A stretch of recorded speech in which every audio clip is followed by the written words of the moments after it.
Olá, amantes da música brasileira, especial de 20 mil inscritos. É isso mesmo, finalmente chegamos a 20 mil inscritos. No sábado passado a gente chegou aqui a 20 mil e a gente agora vai falar pra vocês um pouquinho a história desse canal, a trajetória desse canal em 2 vídeos. É isso mesmo, a segunda parte vai vir semana que vem, tá bom? Então fiquem tranquilos aí, a gente vai falar pra vocês como começou o canal Musicalha. Pra que muita gente que cai aqui fala, nossa, os caras estouraram do nada, né? Vamos aí. Foi meio que do nada não, né? A gente batalhou muito, ralou muito pra conseguir ter esse canal do jeito que tá hoje. E ainda tá batalhando, né? Ainda tem algumas coisas pra se vencer, né? Ainda tem algumas conquistas aí pra ter. Mas 20 mil pessoas acompanhando o canal Musicalha. Muito obrigado a todos vocês e vem com a gente aqui pra esse vídeo.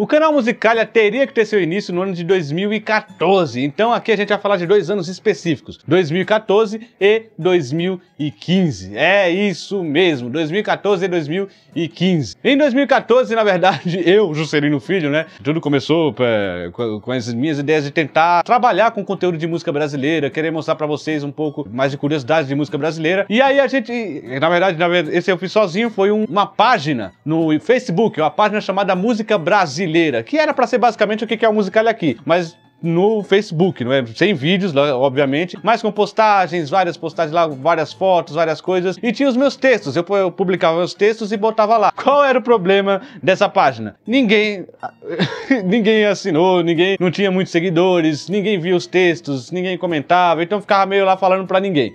Isso foi a primeira parte, não é? Aí foi uma coisa que eu fui levando assim mesmo, porque a gente gosta, né? A gente queria fazer coisa de música brasileira, então eu continuei com a página lá, e a página continuava até o momento que eu esmureci. E aí parou de fazer lá as coisas, parou de fazer, de movimentar aquela página, que é a página que hoje deve ter, sei lá, 200 curtidas, vamos dizer assim. Ela ainda tá ativa, mas desativa, vamos dizer, porque depois que fiz o Musicalha eu deixei lá. Aí acontece que foi vendo aqui a internet, vasculhando a internet, foi aí que era a ascensão do YouTube, vamos dizer assim. Não que 2014 fosse a ascensão do YouTube, mas pra mim, pelo menos, eu comecei a acompanhar mais em 2014, né? Lógico que o YouTube tem bem de antes, as pessoas acompanhavam bem antes, mas eu costumo acompanhar as coisas muito depois. Eu fui vendo lá alguns canais e algumas coisas e nada me interessava muito, porque ou era pessoas falando mal das coisas, né, como por exemplo pessoas falando mal do Crepúsculo, do filme, pessoas falando mal de coisas, ou pessoas falando da vida delas, o que nenhum dos dois casos me interessava muito, assim. Às vezes eu assistia, achava engraçadinho, mas não me interessava tanto. O vídeo que começou a me interessar, a querer trabalhar com o YouTube, eu querer trazer aquele conteúdo que eu botava na página do Facebook no YouTube,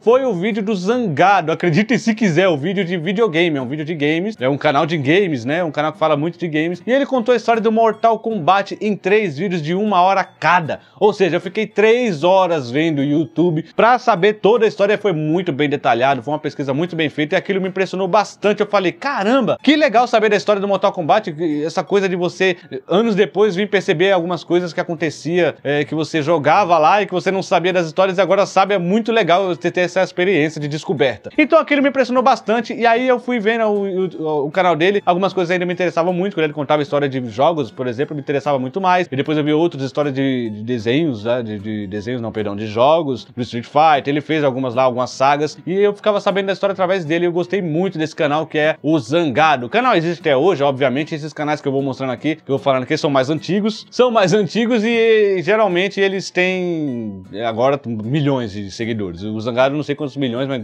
tem para mais de 3 milhões, pelo menos é mais que isso ele tem, eu acho. Dá uma olhada aí. E aí eu também continuei acompanhando o YouTube, e aí eu vi um canal chamado Canal Nostalgia. Esse aí todo mundo conhece, o canal do Felipe Castanhari. Foi outro canal que também me impressionou, e eu gostei muito do vídeo do Friends e do vídeo do South Park, né? Ele fez esses vídeos aí, séries que eu gostava, e eu comecei a ver curiosidades ali, e eu falei, caramba, curiosidade de séries, de coisas que eu sabia, que eu não sabia e que eu acompanhava, mas não sabia a fundo. Que coisa legal! Eu pensei que era uma tendência, e era de fato, mas nem todos os segmentos estavam sendo ali preenchidos ainda. Eu falei, caramba, eu vou ver se tem alguém falando de música, né? Porque eu quero saber das curiosidades de música, deve ser muito legal. E não tinha. Aí foi aí que veio a ideia, né? Você falou, caramba, tinha página no Facebook, não tem, larguei meio que ela lá. E agora eu vejo que o YouTube tá com essa tendência aí de mostrar curiosidades pra vocês e pensei, legal, vou fazer um canal do YouTube, né? Como se fosse a coisa mais simples do mundo, mas beleza. Pra isso eu sabia que eu tinha que contar com ajudas, né? E o primeiro, obviamente, tive que chamar o meu irmão, David Lima, que é ele fez o Instituto Criar, não é? Curso de imagem, de câmera, e entende muito aqui, é por isso que essa imagem chega pra vocês dessa forma. E aí eu falei, eu só vou conseguir com ele, né? E na época eu falei com ele, olha, eu pensei numa ideia do canal de música brasileira, ele se interessou rapidamente, a gente começou a pensar, a bolar algumas coisas, e inicialmente seria um canal que contaria a história de um disco por semana, ou seja, a gente ia lançar um vídeo por semana, cada vídeo contando a história de um disco, né? Era um projeto bem louco que a gente queria no início. E aí a gente contou também com a ajuda da Elizabeth, né? Elizabeth, que era casada com meu irmão no período, e ela também ajudou a gente nesse começo aí, digamos, foi a primeira tríade do Musical.ly ali, foram as primeiras pessoas que se dedicaram aqui ao Musical.ly, isso em 2014. Porém, o canal não sairia do papel nesse primeiro momento, e vamos explicar o porquê. O primeiro roteiro que a gente criou, não é, foi o roteiro sobre o Cabeça Dinossauro, né, o disco dos Titãs. E vejam como ficou esse vídeo.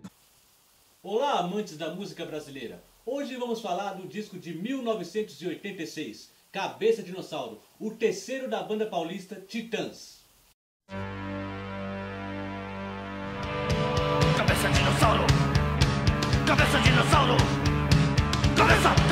Cabeça dinossauro!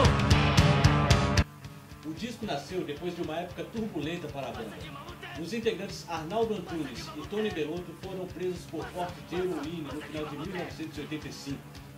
A coisa da prisão acho que teve esse start de revolta, né? Tony sairia logo sob fiança, já Arnaldo Antunes ficaria cerca de um mês atrás das grades. Para isso chamaram o produtor Liminha. O problema é que a banda tinha falado mal do produtor um pouco antes de fazer o convite. Eles disseram que o produtor meio que cristalizava as bandas que trabalhavam, entendeu? Eu não sei, dizem que fui eu e o Brito que damos essa declaração. Talvez tenha sido, eu não tenho certeza absoluta, que nessa época a gente viajava um pouco também. Dá pra perceber que não tá num padrão que a gente traz aqui hoje. A gente teve diversos problemas. A imagem ainda não estava tão perfeita, né? A nossa luz era muito precária. O nosso cenário até de trás, até que era bonitinho, eu até gostava daquilo lá. Eu comprei um pôster com caricaturas de diversos cantores só pra usar no Musical.ly e jamais usamos. Nunca usamos aquele cartaz, ele tá lá atrás, se vocês perceberem lá nesse vídeo aí, lá atrás tem esse pôster. Mas acontece que ali não tínhamos uma boa imagem ainda não tínhamos, o áudio não estava numa boa qualidade, pra vocês verem, ele estava na qualidade, na verdade, péssima, e também ali o apresentador ainda não estava preparado, era extremamente tímido na câmera, não conseguia me dialogar muito bem, como hoje até consigo, eu faço brincadeiras aqui, ó. Hoje eu estou muito mais solto, mas num período era muito difícil e muito estranho, acima de tudo, falar com a câmera, né, falar com ninguém, tem ninguém aqui na minha frente, tem uma câmera.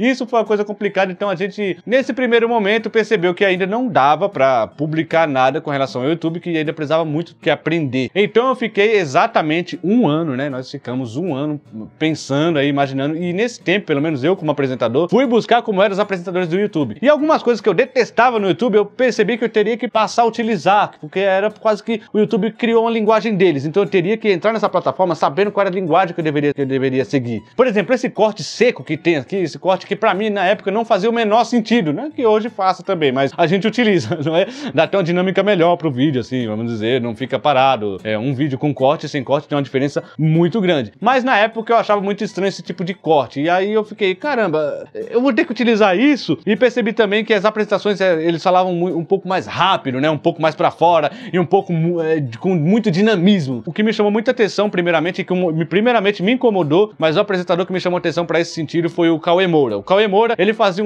ele gritava praticamente, né? O vídeo inteiro gritando, eu falava, nossa, mas isso é muito chato, velho, o cara vai ficar gritando no meu ouvido o tempo inteiro. Só que aí eu pulava pra outro vídeo, eu percebi que o outro vídeo, por mais que o assunto fosse melhor, ficava desinteressante, porque caía muito de um vídeo pro outro, você falava, caramba, o cara tava falando assim, blá, blá. Daqui a pouco vem outro falando exatamente desse jeito.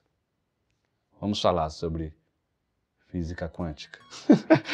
A diferença era discrepante e eu percebi que, caramba, eu posso segurar as pessoas nos vídeos se eu tiver essa postura um pouco mais pra fora. Então foi uma postura que eu praticamente criei, praticamente me adaptei ao YouTube. Lógico, a gente ficou um ano. Foi aí que então em 2015, exatamente no segundo semestre de 2015, a gente voltou com a ideia, falando, vamos fazer esse canal mais uma vez e com algumas mudanças. Principalmente a Elizabeth, que na época estava com a gente, ela sugeriu que a gente fizesse em outro cenário, em outro lugar, que na casa era meio zoado, né? Aquela coisa, tudo e tal. Eu não achava tão zoado não, porque muita gente fazia em casa seus vídeos e ok. Mas foi muito legal a ideia de fazer no Jamaq, porque é um ponto de cultura aqui próximo de casa e tinha lá um cenário até interessante, né? Com livros atrás, dava aquela coisa mais youtuber que tá falando um pouco mais de cultura e ficava muito interessante mesmo, não é? Alguns vídeos aí a gente mudou também algumas ideias. Não falaríamos mais de um disco por semana. Isso ia ficar muito pesado, muito complicado pra gente. A gente percebeu que podia falar também de diversas curiosidades, tinha muitas curiosidades. Aí eu escrevi alguns roteiros, por exemplo, os 10 discos mais vendidos da história do Brasil, foi o primeiro roteiro,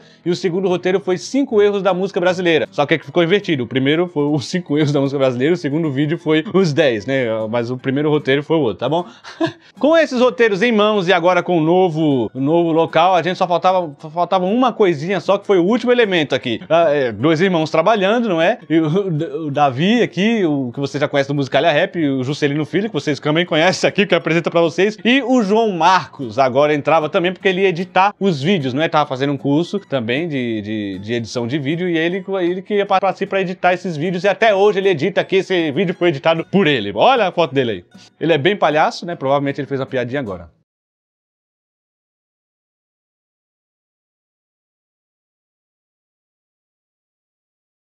Então fomos lá para o Jamaq, não é? No primeiro dia a gente gravou alguns vídeos, né? Tivemos problemas de luz, diversos problemas de luz, inclusive no nosso segundo vídeo a gente contou com a luz do dia, só que a gente esqueceu que o dia acaba, né? Então a luz foi baixando conforme o vídeo foi rolando e foi um problema que a gente teve de início.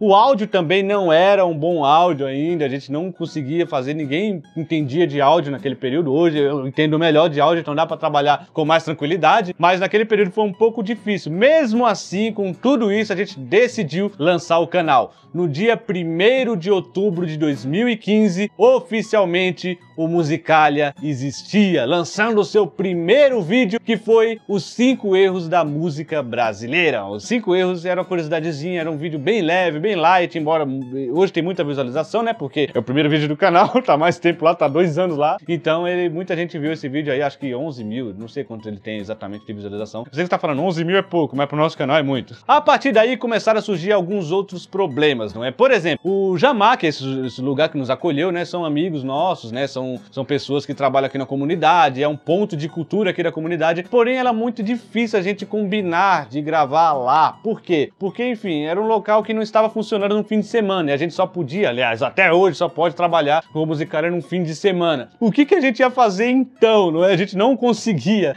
mais trabalhar ali no Jamaq, daquela forma, né? A gente tinha que pegar a chave em uma casa e o Jamaq estava em outra. Você tem que sair da nossa casa, pegar a chave em uma, ir para o Jamaq, depois devolver a chave, voltar para nossa casa, tudo isso com equipamentos. Olha a dificuldade que era no início. Então isso foi meio que a gente foi esmurecendo logo de início. Essa primeira fase do canal teriam poucos vídeos. E também teve um detalhe que pode ter um peso nessa história, não é?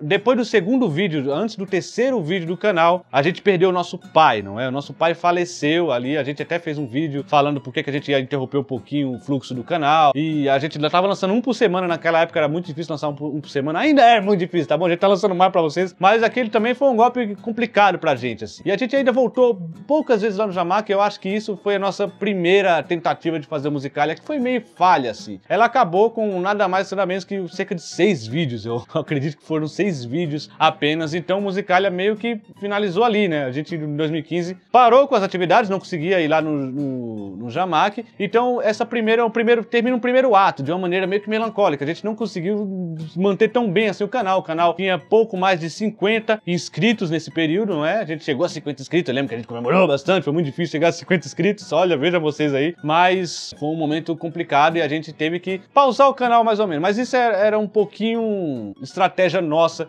também, porque esse estúdio que tá aqui já estava sendo montado, eu também ajudei a botar um pouquinho de cimento aqui, um pouquinho de cal, botei algumas madeiras, mas a maior parte quem fez foi o Elias Kim e o Gui Cavalcante, que são os meninos da banda QZ13, que são donos desse estúdio aqui, é na casa deles que é esse estúdio aqui. Então, esse estúdio, ele vai ter uma importância muito grande na segunda fase do canal, que é a fase que o canal realmente rolou. Essa segunda fase do canal, que é a fase de 2016 e... Não, perdão, é 2015...